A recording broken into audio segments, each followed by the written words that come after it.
anyone listening to you and you're feeling, why do these things keep happening to me, no matter what it is, right? It's because you're going towards what's familiar, not towards what is actually good for you. And I'm a walking example of what I preach, because I've done it. And so I tell people, dude, I promise you, you will only see the next stair. Once you step in faith and you take that next stair, only then will the next stair light up. Pros practice more than they play. Amateurs play more than they practice. Go watch Myron Golden on YouTube, the four levels of value. It'll change your life. The first step of transformation is awareness, right? So once we're aware, oh, this is why I'm scared to fail. Because I'm wired that if I fail, if I get an F, like I'm in big trouble, right? It's not about information.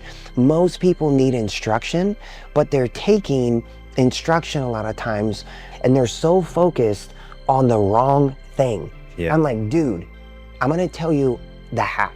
If I wanna experience my best version of me, I gotta burn this boat. And I have to create distance so I don't keep going back to something that's familiar, that's comfortable. Like if I want to go to the next level, I have to burn the boat. Someone said it here, I forget, it was Ty Lopez. One of the things that is gonna be, there's 4 things that are gonna have massive impact in your life. Dude, and I 100% believe this. And one of them was... Ladies and gentlemen, welcome back to The Macro Show. I'm your host, Forrest. Today I'm talking with a good friend, fellow entrepreneur, DJ Thielen. We're going to discover his relationship with money, starting with his birth. Well, maybe we won't go back that early. But yeah, just going to go through. That'll be a long time. But yeah, I won't waste too much time on that. I'm going to ask him some questions. So, but DJ, go ahead and introduce yourself. Dude, thanks for having me, man. Welcome to the stage, by the way. Yeah, thank you, brother. Yeah, my name is DJ Thielen. Grew up in Portland, Oregon. Single mom, no dad. You know, and it's interesting that we're going to talk about money, which I'll come back to. But yeah, I mean, fortunately, you know, growing up poor in the inner city, I mean, luckily I was athletic. You know, I was blessed to get drafted by the Giants. I was their 6th pick in 1991, and that, you know, led me, you know, down that road. And then after that was done, raised my son, you know, who has the sneaker store and all of that, Devin. So I raised him his whole life, coached him in all the sports, and I was just with him. He's 29 now, and it's crazy for his birthday, April 1st. But yeah, man, and just, you know, ever since then, kind of, you know, started my first company at 29. Okay. Sold it some years later. And that's what got me into real estate, and I've been doing that for exactly 20 years, since 05. Got into real estate investing in 05 and been rocking with it ever since, man. Yeah. 20 years is, I mean, it's 2 decades of experience. 2 decades, yeah. So I'm sure you have some pretty, maybe concrete beliefs about like real estate and the best ways to like leverage money in real estate. But I want to go back in time, especially for our audience, right? So, you know, single mother, what was your relationship, or how did you feel about money growing up, seeing how your mom dealt with it and took care of you? Dude, that's a really good question. No one's even asked me that. So, you know, so my mom, you know, raised my brother and I. Her dad wasn't in our life. And so thank God we had amazing grandparents, but I, you know, seeing my mom work 2 jobs and just grind, you know, my mom never drove a car ever her whole life. Never drove a car, never owned a home. And so, you know, it was, I mean, we were definitely on, you know, poor. Yeah. And so, but I didn't really know it because we had a lot of love, but financially for sure, like on the poor side. Yeah. And so, you know, we heard all the time, you know, my mom was my hero. Like her birthday would have been yesterday. You know, she passed 15 years ago. That's a whole nother part of the story. But I say that to say, we heard a lot. And I think a lot of parents aren't intentional about really being aware of what they're speaking into their kids, right? And so, and I think we gotta be. And so, because like we heard a lot, like, you know, we can't afford that, right? Well, I mean, what, you know, that's very formative, right? Very formative. That's going to do. I heard a lot of that growing up, and, you know, not to cut your story off, but like, yeah, I heard a lot of, because I grew up poor. You know, we lived in military housing, which is essentially, you know, when you're in the military, there is affordable housing for folks in the military, and that's what I remember living in. And I didn't perceive it at the time. I didn't really realize Yeah. That was because of our financial situation, but my parents would have preferred to live, somewhere else. Yeah. We just couldn't afford it. And then you ask for things, it's like we can't get that. So I'm like Yes. 9 years old thinking about what do I want, but also what can we afford? Yeah. So, And so, I think, and my mom was, my hero. I mean, awesome. yep. But when people aren't intentional, I think a lot of people just go through life and go through the motions, and because of how they were raised, but like, you know, even me with my son, I wasn't as intentional as I would be now at instilling the things that I could have anchored when he was young. But yeah, money, you hear these things, money doesn't grow on trees. We can't afford this. If you go to the store, to get, like I would walk. So we walked everywhere because my mom never drove. Or rode our bike. So she would give me, back then it was a treat, man. It was like, dude, I would be so excited. I would like run to the store. She'd give me like $5 or whatever. Say, hey, go get us a one thing of Haagen-Dazs ice cream, like once a month. Dude, and we would split it, my mom and I. Dude, I was so excited, right? I'd run to the store, I'd buy it, I'd bring the change, come back. But like, I think like the effect of that, right, is like I had to do the work to shed that. Mm-hmm. Because nobody told me how to, or like, why was I thinking this way? Why did I have a little bit of a scarcity mentality? Why did I always spend everything that I had? Right? Like, I didn't understand until I got way older in life. Like, man, I have to really change the way that I view money. And it wasn't until I was, in my 40s, right? That I'll be 54 in August, but like, it wasn't until I was in my 40s where I was like, man, like I really got some blocks about money. Why do you think it took you until, well, maybe we can arrive there at a different point. So let's jump to maybe your 20s, right? Yeah. So you go through high school, you're out of high school, you're playing baseball this time. What were you doing then with your money? How did you feel about it at that point? Dude, you don't have much. Yeah. That's the thing. Dude, we were getting, I was talking to one of my closest friends, man, for 30 years. He's a coach for the Kansas City Royals. Shout out to Jose Aguasil. But I love you, bro. Yeah, man, he's coaching with them. He's their infield coach. But so we were laughing. We were together last year. We get together all the time. And we would get like in Arizona in spring training, you'd get like this is in the early 90s, like 1 cup of hot soup, right? And like 1 roll, right? And it was like, it was just like, you look back and just go, dude, we were like really living below the poverty line. And here we were pro athletes, right? So when I first signed, this is a funny story. You'll love this. So my son would ask me like, hey, what did you buy when you signed? Right? Cause I got like 40,000, including some bonuses from my card and stuff like that eventually. Yeah. But, I bought a gold chain. Nice. A scooter and some Jordans. Yeah. 3 things that my mom could never buy that I always wanted, right? Yeah. Like, and so. But you also didn't need, but yeah, it's. Yeah. And so, didn't save money for taxes, didn't even know I had to pay taxes on that. So it's like, I think like, but the blessing in that, Forrest, was I had a mentor, Chuck, that took me under his wing, got into sales at 26.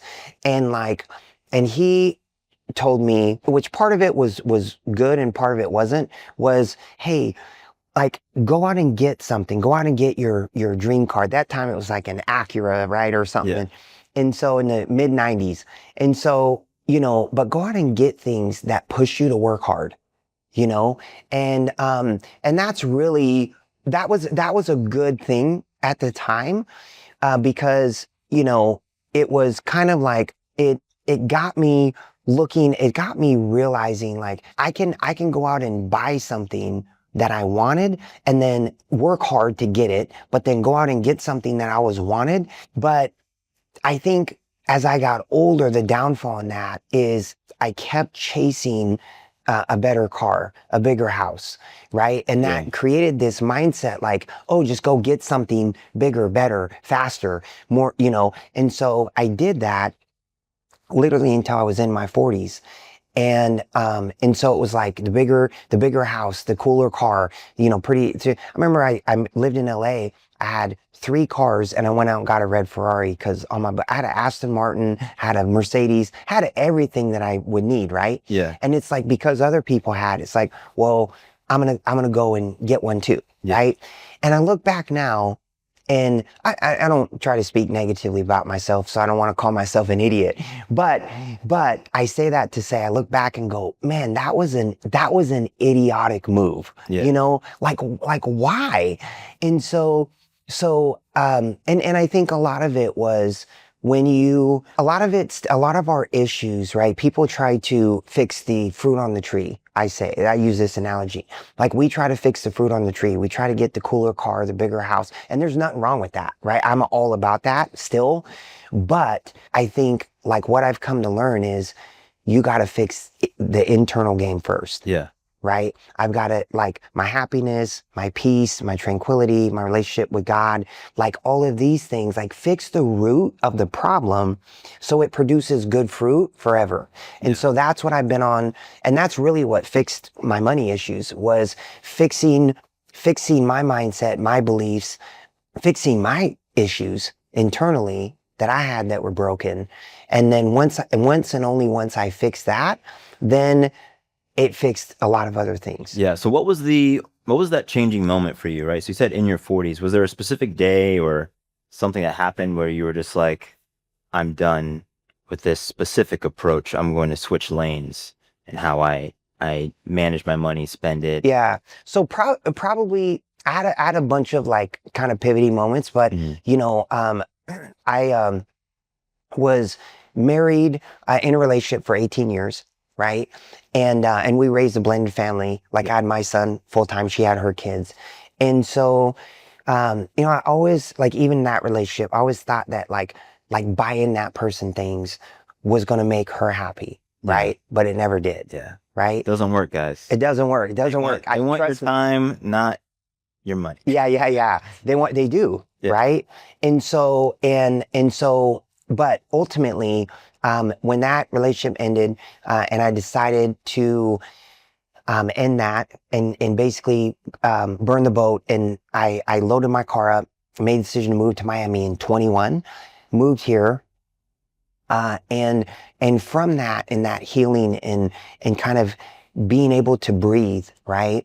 And like, at the end of the day, I think that someone said it here. I forget, it was Ty Lopez, right? He just said the other day, he said, one of the things that is going to be, there's 4 things that are going to have massive impact in your life. Dude, and I 100% believe this. And one of them was who you marry or have a kid with. I think it was where you live, who you have a child with. Yeah, who you have a child with. And we'll have to check it. But how cool was that? That was fire, like, man. In my life. I'll say that. Who you have a kid with or who you marry. Right? Yeah. You could marry and not have a kid. But dude, and so at the end of the day, I don't look back and look at all, the negativity or, why did I stay in something so long that wasn't good for me or healthy for me, right? I don't live in that victim. I think you're either the victim or the victor. And I've always choose to be the victor and, like, just move forward and look at the positive. And so from that, though, like, I think if you're in a broken relationship, like, how you do one thing is how you do everything, right? So, like, if you're in a broken relationship and you're broken inside a little bit, your beliefs, everything, your financial situation is usually going to be a little broken, right? So even though I was successful, like, I still had a lot of, just being transparent, I had a lot of things in me that I had to fix, right? And understand, And then once I fixed that, that's when, you know, the real estate holdings went like this. You know, I started holding more properties instead of selling them. And so, and really understanding, but it was through that. And then meeting my soulmate who you met, right, Kristen? Yeah. Meeting her. And that was a big thing. And she, you know, has a financial background, right? So like the saving and the investing and all of that. It's like now I'm with somebody that has financial literacy, right? That understands that. And so that like helped me really, to be honest, like that helped me. So I think people, if you're in a relationship and you're with someone that you're spending everything you make, and you're trying to fill you're trying to fill a hole that you can never fill. Yeah. It's an endless I think it's what I call kind of the vanity cycle, right? So we talk about the cycle of poverty, right? And so the cycle of poverty for anyone who's not familiar is essentially it's more expensive to be poor, which is why if you've lived in poverty, you'll understand, right? For example, healthier food is more expensive. That's like the prime example people go to. So when you're poor, it's easy to go to McDonald's, you get a McChicken, it's $1, right? You want to eat, you know, maybe homegrown or prepare your own food, and then you start shopping and it's literally costs more to make healthier choices. And so there's a lot of this effort to break out of it. I think it's the same in the vanity cycle where it's like you buy the cars, you get the positive feedback from the other people with the cars. And then you go and get maybe the sexier girlfriend. You dump the one girl who was great and you get the hotter one, and you get the positive feedback from the other people in the cycle. But the problem is you don't realize that all those other people who are giving you the feedback are hurting just the same, right? But it becomes this, everyone's chasing, trying to get the bigger thing and the bigger thing. And like you said, I agree. There's nothing wrong with having nice cars or a house, but it's like, get the nice car that you want, right? Get the nice house that you want in the place that you envision, you really want to live. Not at the expense of that trying to fill you up. Exactly. Trying to like that is not the point of happiness, right? Like happiness, the internal game. That's why I start my day, gratitude, prayer, filling my mind, setting a happy vibration. I'm sitting in my pool, I'm smiling, I'm doing my gratitude. Dude, if someone like saw me, they'd be like, what is this guy doing over there, right? I'm sitting there like smiling and right. And so, but like, you know, it is, you fix that and you learn how once you understand that happiness, you know, gratitude is super important.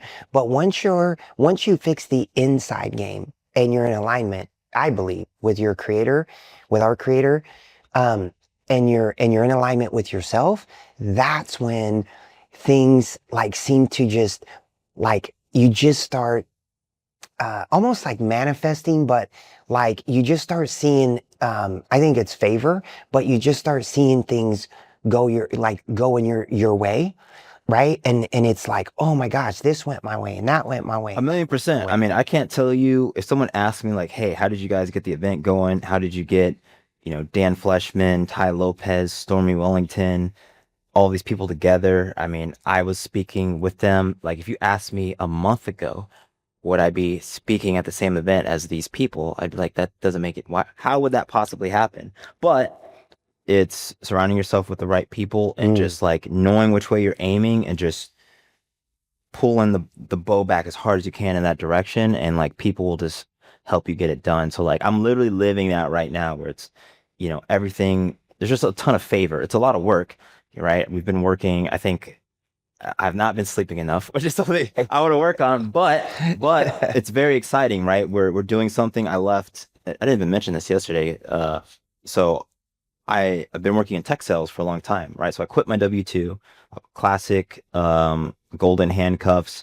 I made my first 7 figures W-2. So I've had a very abnormal journey through life where a lot of people leave their 9 to 5 to go become a millionaire. My 9 to 5 made me a millionaire. Like that's where I made my money. But it's sales and a startup, you know, Silicon Valley. So it's a little maybe special nugget, but still like working my day job is how I made my first large chunk of money.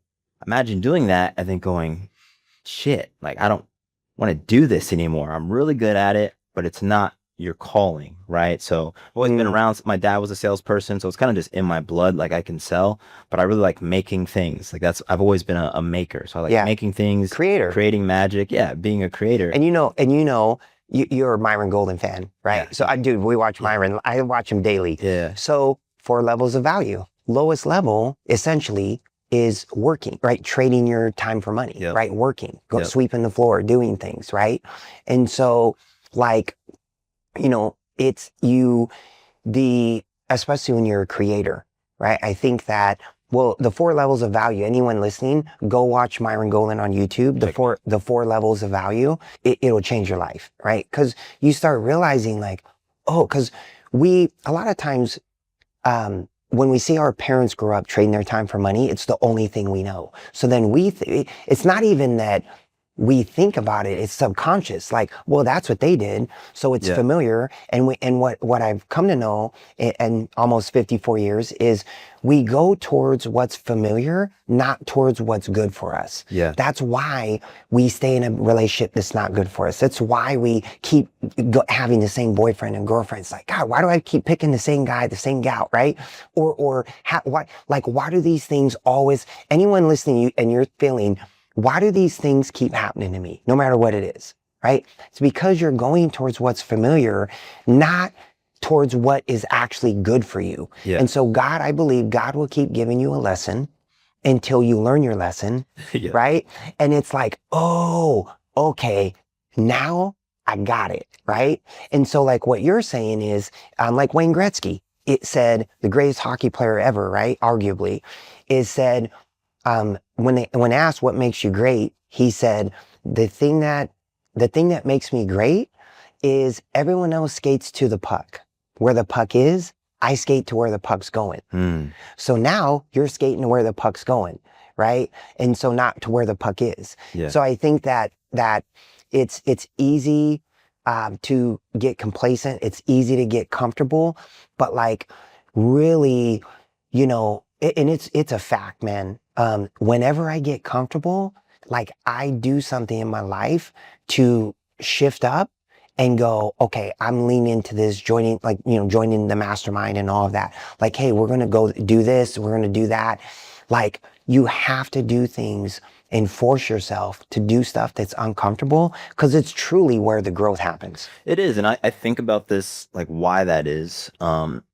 It's, if you imagine being a kid, right? Part of the joy of being a kid and why kids have so much fun is everything's new. It's a brand new experience. But newness is also, it's anxious, right? But when you're a kid, you're optimistic, right? You haven't been jaded, you haven't been, as we get older, we get bumped and bruised and we suffer.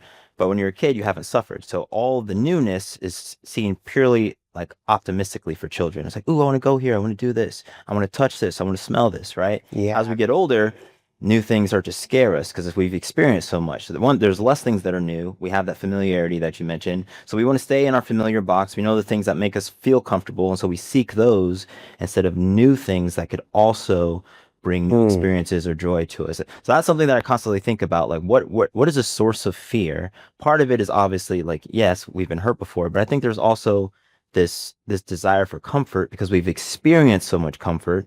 It's like, why would I do anything else? But it's like, well, you may have done a lot, but your life is probably only this much of the total experience. And there's all of these other things that we could do, right? So, but especially as we're older, it's going to be uncomfortable. It's going to be very uncomfortable for you to get out of bed earlier, walk into a room of people you've never met before, and then go and work on something from zero. Maybe that isn't what you've built your entire career on, or even just a slight pivot, right? It's always going to be uncomfortable. The 2 hardest things that I ever did in my life, and I didn't know it at the time, right, was leaving pro ball. I was going to leave for just to take care of my son for a year and figure out what to do. That was hard.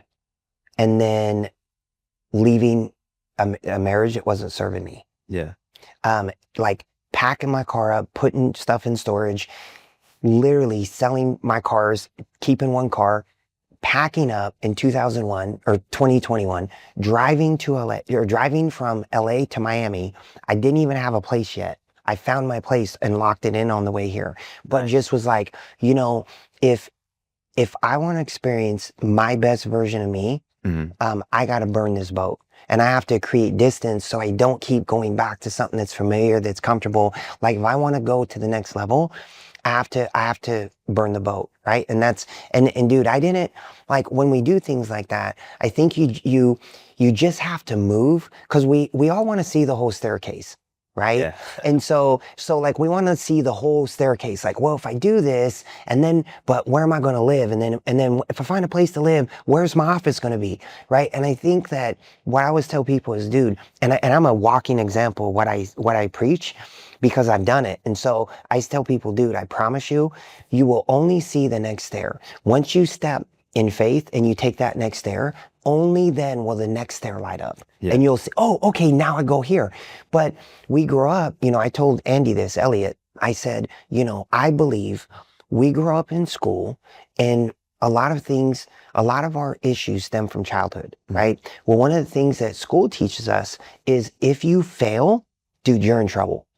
You might go home, you might get a whooping, you might get put in detention. So we're wired from an early age. I realized this a handful of years ago. We're wired from an early age that if we fail, you're in trouble, right? And so we go the safe route. We get the safe job. We do what's safe and comfortable, right? And then it's like, but greatness comes from taking that leap, I believe, and just going, hey, okay, the first step of transformation is awareness, right? So once we're aware, oh, this is why I'm scared to fail, because I'm wired that if I fail, if I get an F, like, I'm in big trouble, right? But yet in reality, it's like the Matrix, it's the opposite in real life. Like, failure is the best thing that can happen. Luckily, the reason that I believe I am resistant to failure, or like, it doesn't bother me, and I can just take shots and not worry about the ones that I missed, but focus on the ones I made, is because playing baseball from an early age, that was my sport. Like, dude, you fail at least 7 out of 10 times. Yeah. Right? I do think that there's a unique thing being an athlete. So I was a runner. I ran in college. I wanted to be an Olympian.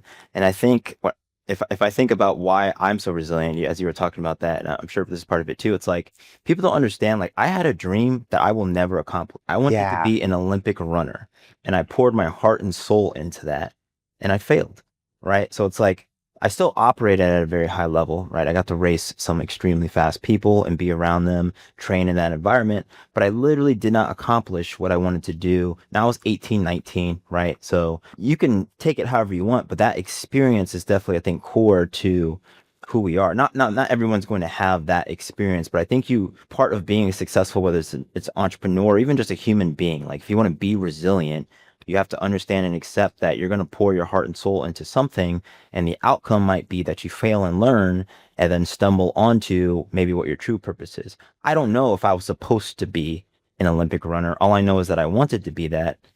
It didn't work out, but I'm having a blast right now, if that makes sense. Yeah. Right. But that experience of knowing how far I can get when I really pour myself into something, I still leverage that now, right? But if I'm not supposed to be a runner, maybe I'm supposed to be this, being the COO of Move, being a trader, being a YouTuber. Maybe all of that was just so I could take that and plug it into this other thing, right? Well, dude, and athletics teaches you I love a lot of people that are athletes end up being successful. Ed Milet was a baseball guy, right?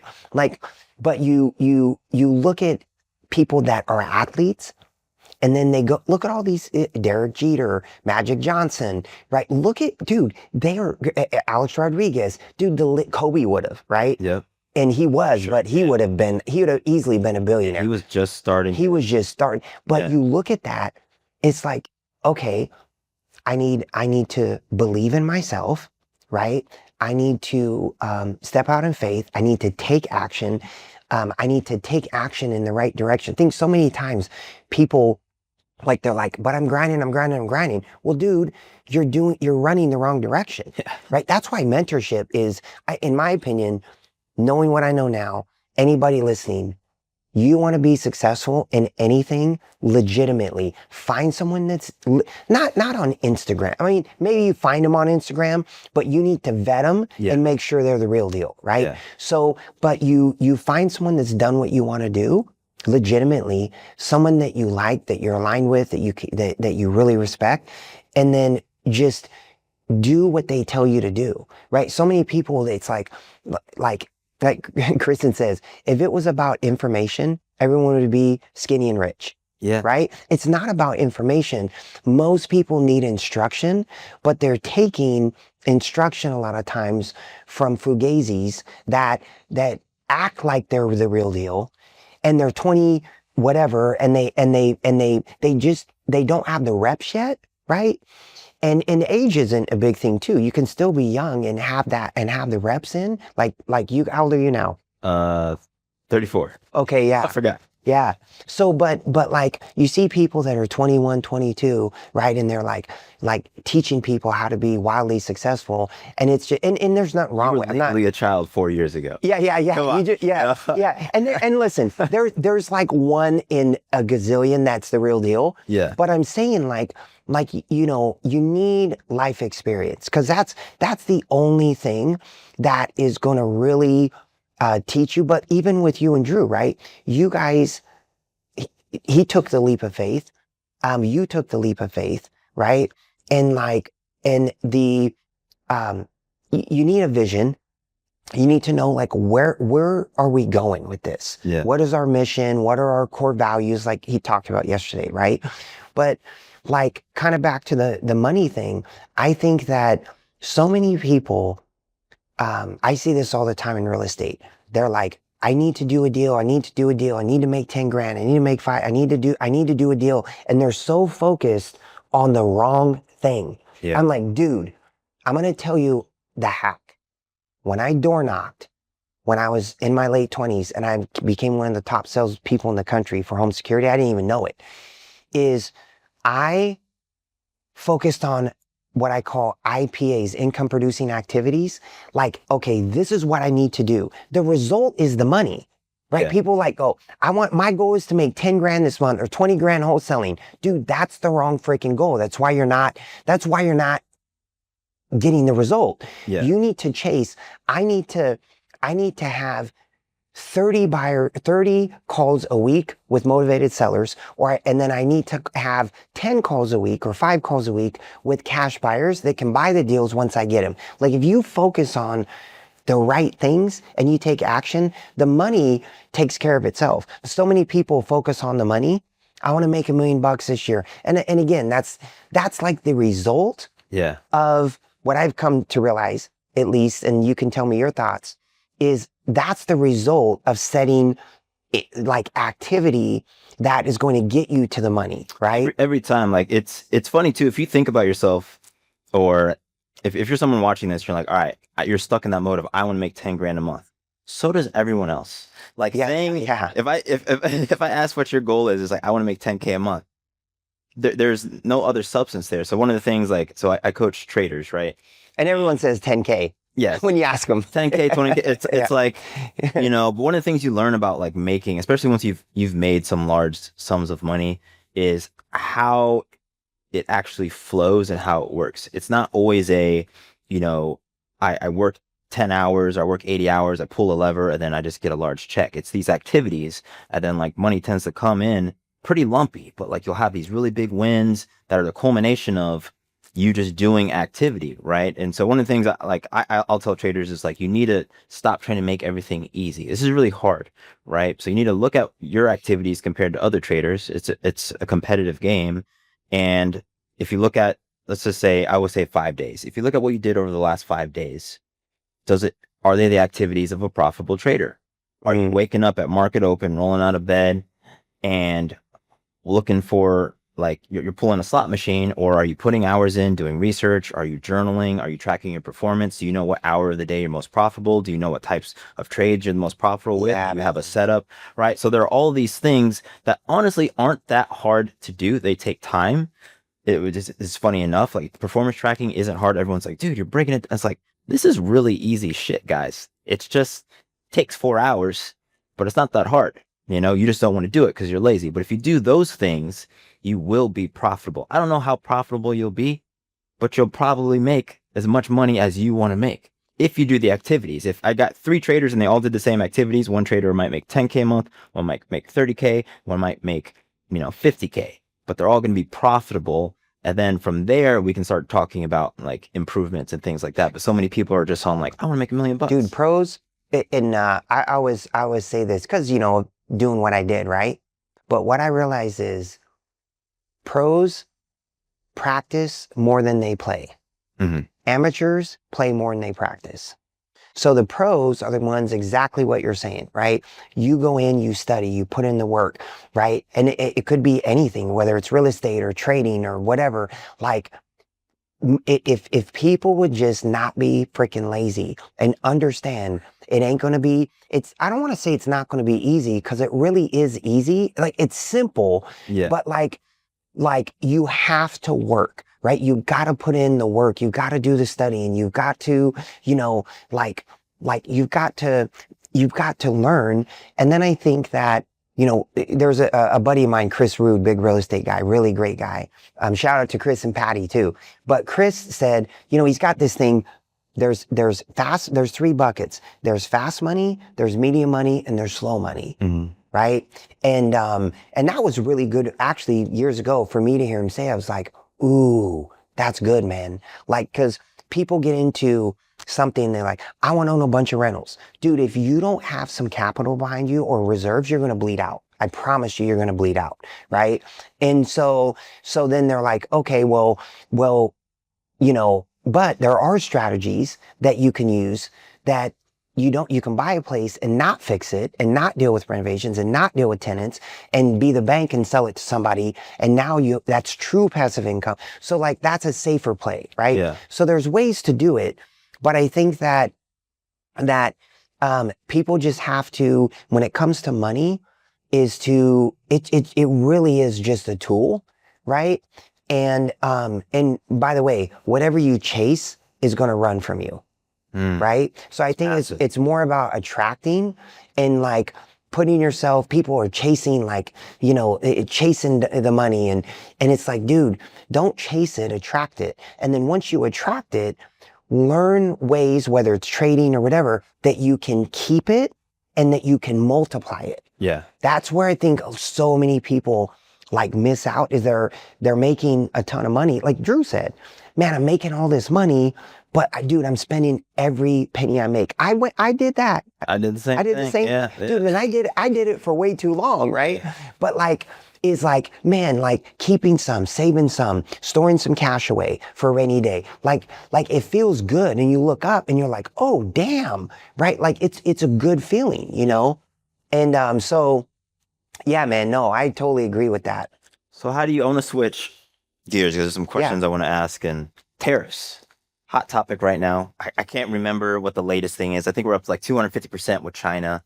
You're a real estate guy. So first question, will tariffs at all, even though it's an immediate thing, do you think affect the real estate market? Well, first, if there's things that, if we're not dependent on getting things, building supplies, things of that nature, which I'm not sure, lumber, I'm not sure how that all works. Yeah. So if we're dependent on, I think one is, I think what Trump is trying to do is make us an independent, like we don't need anyone. We can have our own oil, we can have our own water, we can have our own lumber, right? Like where we're not dependent on other countries, which I think is actually a good thing in the long run. But what I think is, I think that fear is a crazy thing, man. And I think that, so many people are so easily gripped with fear that if you can make people fearful and scared, you can control them. Oh, 100%. Right? Yeah. So I think that as far as to answer your question, I wish I'd be lying to you if I said, oh, I think it's going to really affect the housing market because of this. Like, I don't think it's, and I believe it's not going to affect me, because like, I'll just pivot. If it does affect a certain part, I'll just pivot and create something else that it doesn't, But I do think that it's going to affect people's minds. That, and it's, if you look on, especially with social, right? It's like it's crazy. I try not to look at it too much, but like, it's like, man, it's like, you know, people are saying this and there's, you know, you got people saying everything, but I can say that personally, you know, I think, I think Trump and Elon have a negotiation and business savviness that is so advanced that the average person can't understand. They're 5 moves ahead of what's going of what they're doing, and all people are looking at is the move on the chessboard right now. But I believe they're so far ahead chess wise in the moves that they've already made. Oh, they're going to do this, and then we're going to do this, and so you're looking at the chessboard. People are looking at the chessboard where it sits now. Yeah, they're not thinking about and going, oh man, and they're like, dude, I already checkmated every country. They don't even know it yet, right? Yeah. So I believe that that's what's gonna happen is with just how far ahead that people like that are, how savvy they are in business, how savvy someone like a Trump is at negotiating, and dude, he whether someone likes him or not. Like the dude is in it. Just watch where it ends. I believe that it's going to end with everything in our favor in the long run, because these guys understand negotiation at the highest of the highest level. Yeah. And so I think it's going to end in our favor in the long run. But in the meantime, I do think it's going to affect certain industries, car manufacturers, or, you know, I definitely think it's going to have a short-term effect. Yeah. But that's the thing with money, right? Like, dude, it's a long game. Yeah. Everybody is so focused on like the short, like what's going on right now. And they're so paralyzed with it that they're not looking at 5 years, 10 years, 20 years down the road. I heard someone say one time, change my perspective, is rich people talk about like their goals in 1 or 2 year increments. Wealthy people talk about their goals in 20 and 30 year increments, right? Yeah. And I'm like, dang, that the compound effect. Yeah, it's massive. That's massive. We talk about that. I mean, I'm sure people watching this are going to have a ton of opinions. As a trader, I could tell you this: the tariffs have increased the volatility, which has been great for trading. So, he's been obviously we got to follow the Constitution. But I was joking, like, hey, if he runs for a 3rd term, he's going to keep the markets this volatile. Because I mean, dude, and I ain't even a trader, but Kristen does.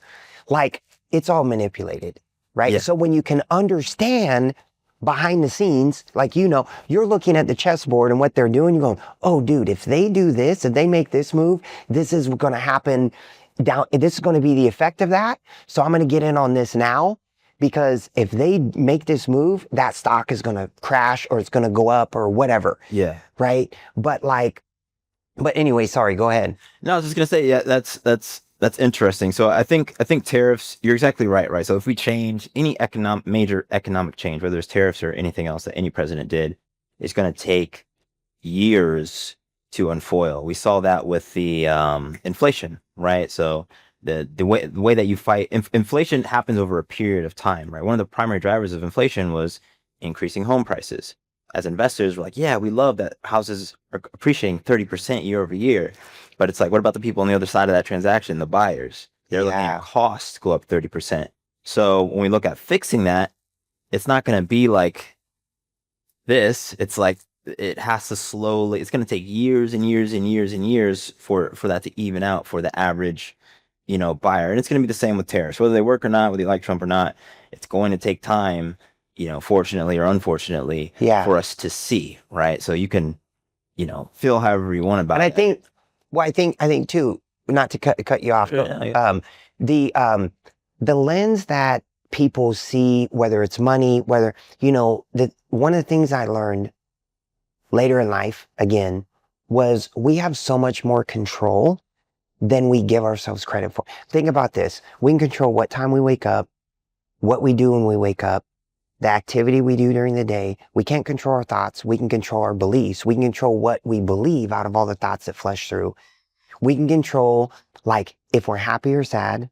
We can control our emotions. We can control our attitude. Dude, we have so much more control. And so just like in sports, you learn control the controllables, right?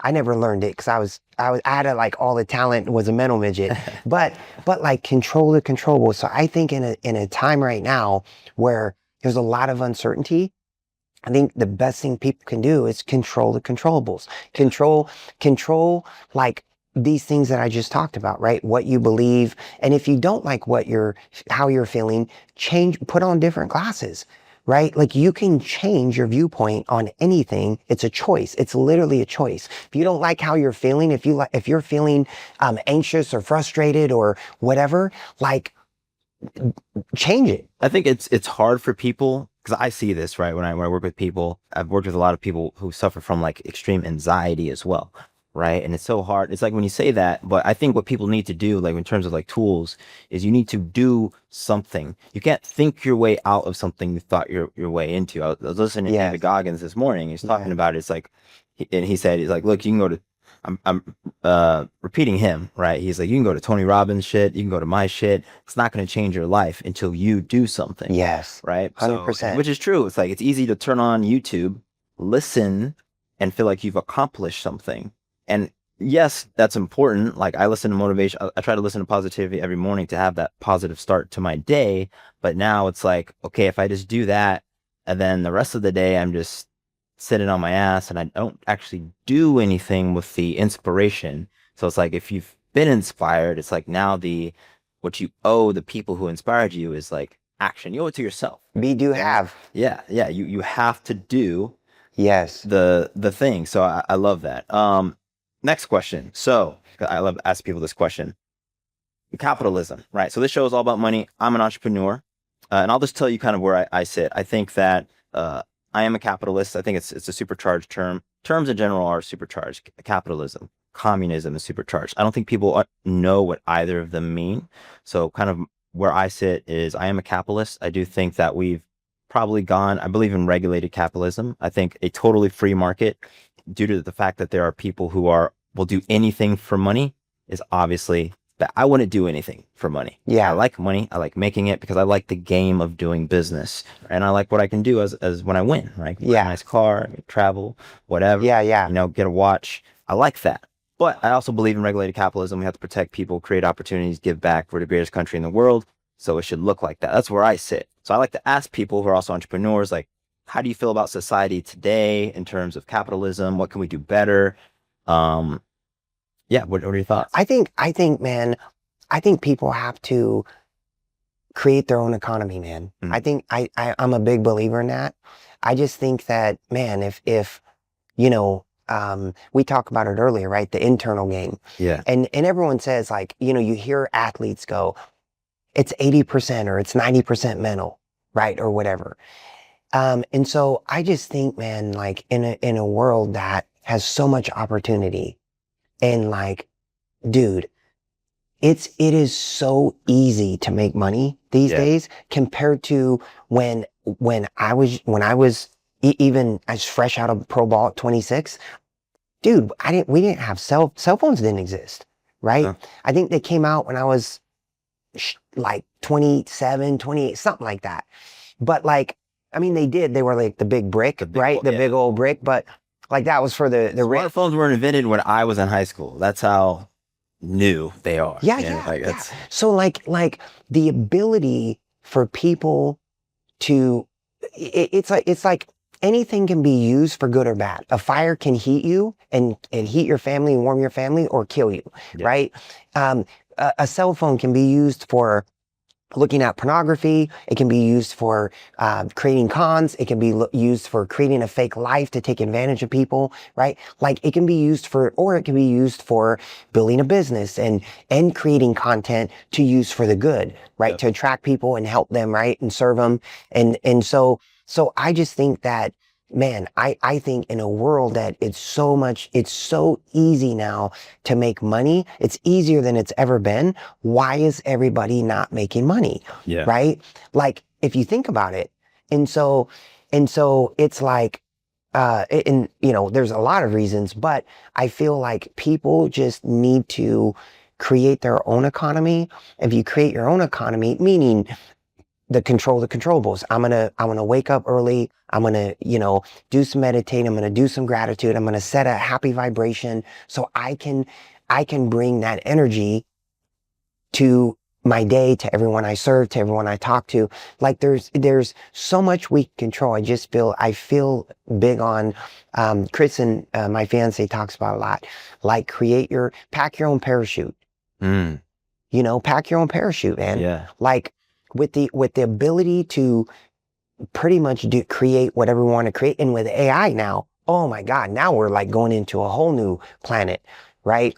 Creating, like, you can literally have it build you an app. You can have it build. Yeah. There are very few excuses, and it's always interesting as I coach more and more people, because I've been on both sides. Like, I remember what it's like to be very dejected and broke, and to kind of be on the other side of the stick of kind of like the problems with society. Like, straight up, like, I get it when people tell me, like, it doesn't matter where you grew up. It's like, I grew up single mom, or I in the hood or whatever. It's like, you don't get it, for us. It's like, you have all this money. It's like, bro, I got this. I went and took this, created it.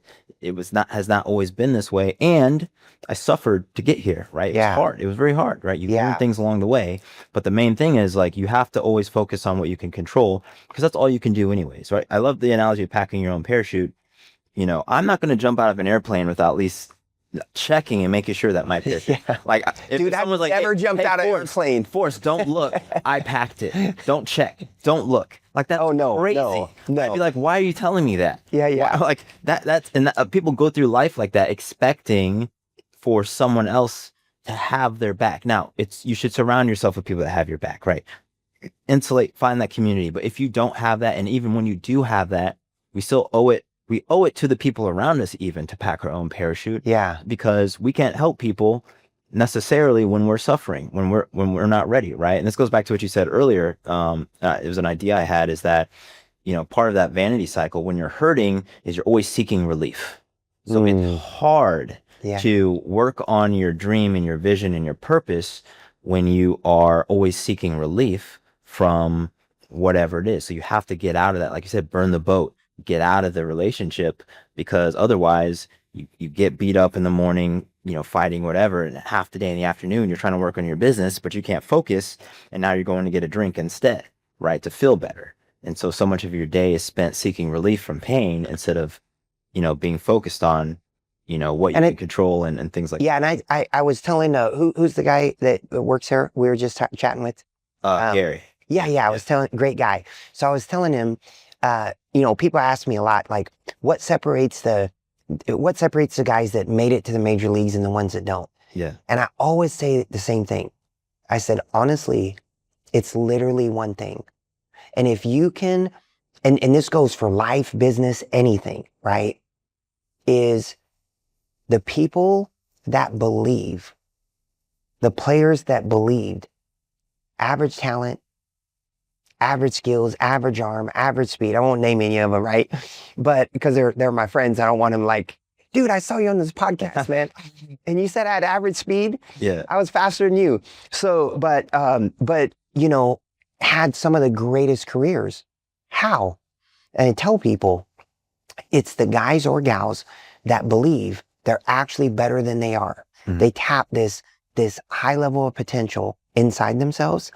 And like, and this goes, you look at people, you're like, dang, that person had average talent, average speed. They were 5'8", 5'6", right? Like I played, and he was actually really fast. Played ball with a guy named Chad Fonville. We talk all the time. Well, we text all the time. We talk frequently though. And played for it. So one year I'm in single A.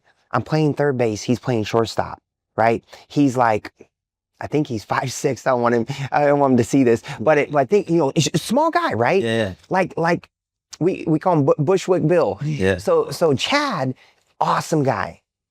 Dude, the next year, he is starting at second base for the LA Dodgers in the major leagues.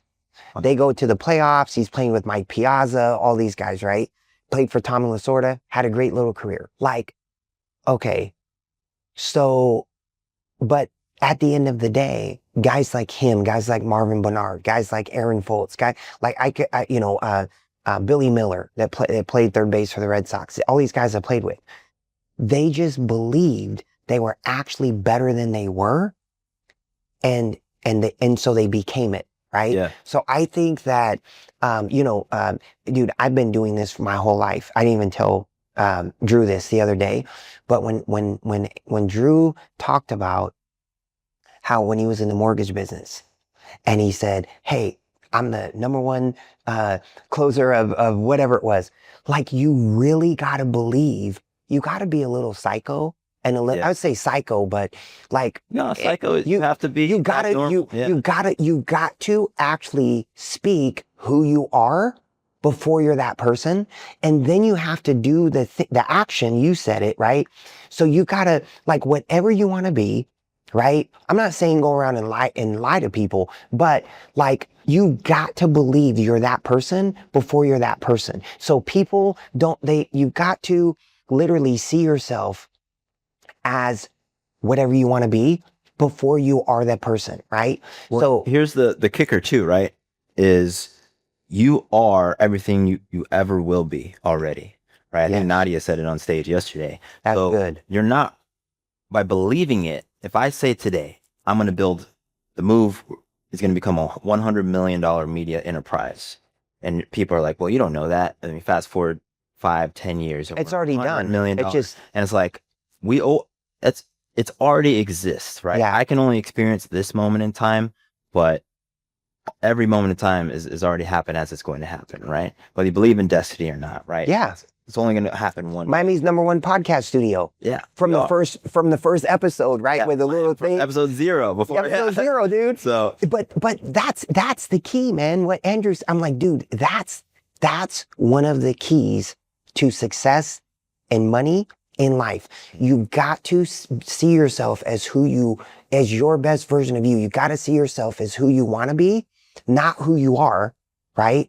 Which might be broken and busted, or it might be successful or whatever, but you just got to see yourself as that next level of where you're trying to get, and believe that that's who you are. Now you need to do, that's why we always say be, do, have. You've got to do the stuff that you need to do to get there, right? You got to do the work. And then you can have the things that you want to have, right? Exactly. So that's part of the being is believing that, like, dude, we're already a $100 million media company. Like, now it's just a matter of, is it going to be 2 years? Is it going to be 3 years? Is it going to be 5 years? But like, we already are. Now it's just a matter of doing the work, and it's just gonna all play out. Yeah. And this is the thing about operating with excellence too. It's like, so we're a $100 million media company.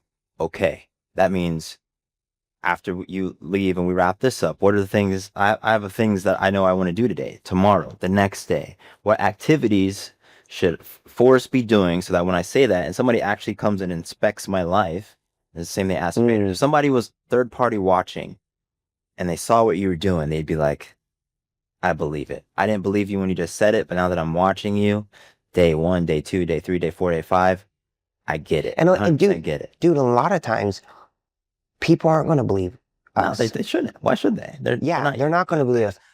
But the key is, we got to believe us. Yep. Like I always tell people, dude, if you're talking on a sales call, if you're talking on stage, it's not that you're trying to get them to believe you. It's that you're getting them to believe you believe you. Mm-hmm. So everything stems from belief. So if we can fix, which we can, that's the great part, we can fix what we believe. We can control what we believe. Like I said, you can't control your thoughts. People go, you can control your thoughts. I believe that we have too many thoughts to control what's going on, but we can control what we believe. Yeah. And if people start creating vision boards, writing out a perfect day, all these things, creating a routine that aligns with that, and just understand, like, oh, dude, I can actually control what I believe. Right? Stop being a victim. Stop making, my college baseball coach said, all of us have buttholes and they all stink. But he didn't use the word buttholes, right? Yeah. But I say that to say, like, dude, you can make excuses or you can make money, but you can't make both. Ooh. So you've got to choose to, so many people go through life and they're blaming this person or blaming that person. Yeah, but nope. I'll wrap with this or whatever you want to go. But I heard Darren Hardy say this changed my life. Like almost 18 years ago, he said, if I was going to die and I had one more message to give you guys, it would be this. You have to take accountability 100% for every single thing that happens in your life, right? And if you can do that, and that's all you do, like, yep, that was even if it wasn't, right? Like, okay, I'm accountable for that. I'll take responsibility for that. Hey, that was my fault. I'm going to make things right. Yeah. Right. If you can do that, then it will completely change your life. You know what's interesting about that? I was going to let that be your last thought, but I had to follow up. So extreme accountability is what I call it. And I believe that everybody that you meet is you can become a mirror, right? Or people who are living their purpose tend to become a mirror for other people's insecurities, right? So when you're extremely accountable, people will see you, maybe something happens to you or around you. And when you operate in extreme accountability, what I've noticed is that it will rub them the wrong way. So instead of me seeking validation for something, it's like something doesn't go well, and I go, that's my fault. I should have thought of that, whatever. And people go, wait, how is that your fault? Isn't it blah, blah, blah, or this or that? And I'm just like, yeah, but you don't understand. Like, for what I want to be and where I want to go, I can't let these types of things happen. Like that, it's my fault because of the standards that I've set for myself and where I want to go. Like, you have to be extremely accountable. And again, it goes back to, doing what you can do. If the problem with, and especially if it's these big, hairy problems, like people talk about, systemic racism or whatever inequities are in society, it's like, yeah, those things will always exist. If you go back through history, go read a history book, find a point in time where everything was perfect. It doesn't exist. The world's always fucked up, always will be. It's not going to be fixed before we die. I promise you guys. It's not gonna happen. Hopefully we can move the needle in our lifetime. So I'm all for social activism, but it's like in your individual life right now, if you also go through the history books, you're going to find people who use their individual power and agency to get something done, right? Because they had that extreme accountability. So you have to operate in that way, especially if you don't have to be an entrepreneur, right? I do think that you're going to end up with an outsized level of success if you operate this way anyways. But you just have to think that way. Otherwise you give your power to resolve your life or change your life to some other third party. Yeah. Right. It's like, instead of waiting for someone not to hurt you, put yourself in a position to not be hurt. Right. It's as simple as that. But a lot of people go, no, it's their fault. It's their fault. It's like, yeah, they're responsible for poking you with a stick. But why were you standing so close when they had a sharp stick aimed at you? Yeah, right? Man. Yeah. Like, just move back a little bit. Yeah. Like, somebody will deal with them or not. Maybe God will. Maybe they go through their whole life poking people. Nothing bad ever happens to them. And some people can't deal with that. They can't deal with the fact that the person who hurt them never. And it's like, dude, I hate to tell it to you, but like, that's just how it is sometimes. Yeah. You have to just stop getting poked by the stick. Maybe do that instead. That's really easy to do, but people are so caught up in that familiarity of the suffering, getting the validation for the suffering, and they can't get out of that cycle. Dude, I have one more thing to add. Go ahead. It just came to me. Dude, I love that. That was awesome. That was fire. No, you know what, buddy? So this is one of my favorite things to share with people is I came up with this when my son was working at Foot Locker when he was younger. And, you're around, people trading there's probably some great people that work at Foot Locker out there. Yeah. But like, majority, right, aren't on that higher level, right? Like, I want to start my own sneaker store, right? So I told my son one time, and he complained about something. I go, hey man, can I tell you something? It just literally came. It's like God put it on me. And I said, you need to find what you love, something you love every day, and what you have to do until you can do what you love to do every day. And meaning, like, when you go there, dude, everyone that walks in, hey man, I like your watch. Hey man, those Air Force Ones, where'd you get those? Those are fire. Like, I really like those, right? Like, compliment people. Like show up with show up with energy, show up with, you know, like just show up and like be like so magnetic that they can't ignore you. Right. Right. That people are like, dude, I love this guy. And guess what's going to happen when you start the store, your store, and they come see you at your store? Dude, I remember you worked at Foot Locker, you know, and man, that guy, and people start talking about this guy named Devin. Man, that guy was always so cool. He was always complimenting me, always asked how my family was doing. I said, yeah, man, because like the whole thing, you are your brand. You are the brand. Yeah. Right? You are. And so I think that, yeah, man, it's dude, this was awesome, man. Yeah, no, thank you. Where can people find you? Oh yeah. So the easiest way for people to find me is, I would say, go to my Instagram. Yep. Right? D.J.Thielen, Thielen.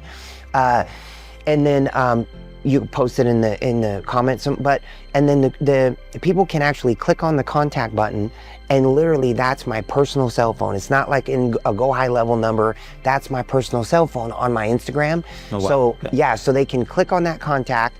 It'll go, and they can text me straight away. And so if someone wants to know like how I can help them with their real estate or whatever, just in life, that's how people can reach me. Super easy, to my personal cell phone, and or they can call me if they want, but I'm probably not going to answer if I don't recognize the number. So send me a text. You know, send them a text. Yeah, dude, what a great conversation. Yeah, start the week. Thank you, brother. Awesome, thank you, man. All right, well, I hope y'all enjoyed that, learned something, appreciate it. If you didn't, let me know down in the comment section. I appreciate the engagement. Either way, hit subscribe, share this video with 2 of your friends, and I will see you in the next one. Peace. I'm never gonna look back, 'cause damn, I was built to last. You move slow and I move fast.